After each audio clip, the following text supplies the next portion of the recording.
Namatay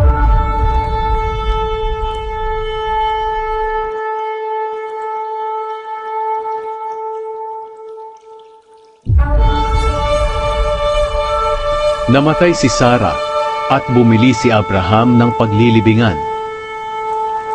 Ika-23 kabanata. Nabuhay si Sarah ng 127 taon. Namatay siya sa Kiryat Arba na tinatawag ding Hebron sa lupain ng Kanaan. Labis ang paghihinagpis ni Abraham sa pagkamatay ni Sarah. Ngayon iniwan muna ni Abraham ang bangkay ng asawa niya at nakipagkita siya sa mga Heteo at sinabi sa kanila, "Nakatira ako rito sa lugar ninyo bilang isang dayuhan. Kaya kung maaari ay pagbilhan din ninyo ako ng lupa na maaari kong paglibingan ng asawa ko." Sumagot ang mga Heteo, "Ginoo, makinig ka muna sa amin. Kilala ka namin na isang tanyag na tao. Kaya maaari mong ilibing ang asawa mo kahit saan na pinakamabuting libingan dito sa amin. Walang sino man sa amin ang magkakait sa iyo ng kanyang libingan para mailibing mo ang asawa mo." Yumukod agad si Abraham sa harapan ng mga Heteo. Pagkatapos sinabi niya, "Kung payag kayo na rito ko ilibing ang asawa ko, tulungan niyo ako na kausapin si Ephron na anak ni Zohar, na ibenta niya sa akin ang kuweba niya na nasa tabi ng bukirin niya sa Makpela. Sabihin ninyo sa kanya na babayaran ko siya sa tamang halaga rito mismo sa harapan ninyo, para maging akin ito at gawing libingan." Naroon pala si Ephron na nakaupo kasama ng mga kababayan niyang Heteo.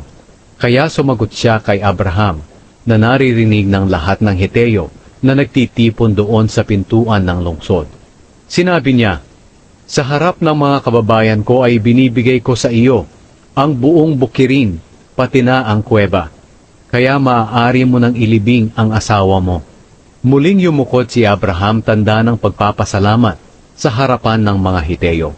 Kaya sinabi niya kay Ephron na naririnig ng lahat, "Makinig kayo sa akin. Babayaran ko ang halaga ng bukirin. Tanggapin mo ang bayad ko, para mailibing ko na doon ang asawa ko."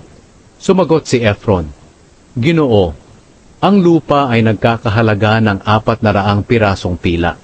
Pero ano naman iyon sa ating dalawa? Sige, ilibing mo na ang asawa mo." Pumayag si Abraham sa halagang sinabi ni Ephron. Kaya nagkilo siya ng 400 pirasong pila, ayon sa bigat na pinagbabasihan noon ng mga mangangalakan. At ipinayad niya ito kay Ephron sa harap ng mga Heteo. Kaya naging pag-aari ni Abraham ang bukid ni Ephron sa Makpela, sa silangan ng Mamre, pati na ang kuweba at ang mga punong kahoy sa paligid ng bukid.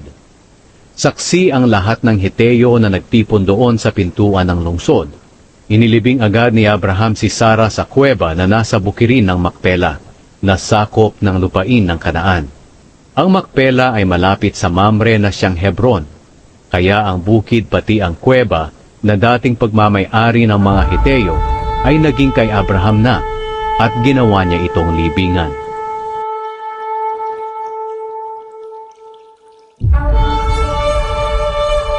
Higit sa lahat, dapat ninyong tandaan na ang lahat ng isinulat ng mga propeta sa kasulatan ay hindi ayon sa sarili nilang interpretasyon, sapagkat hindi galing sa sarili nilang kalooban ang mga ipinangaral nila, kundi sa banal na Espiritu na nag-udyok sa kanila upang sabihin ang salita ng Diyos.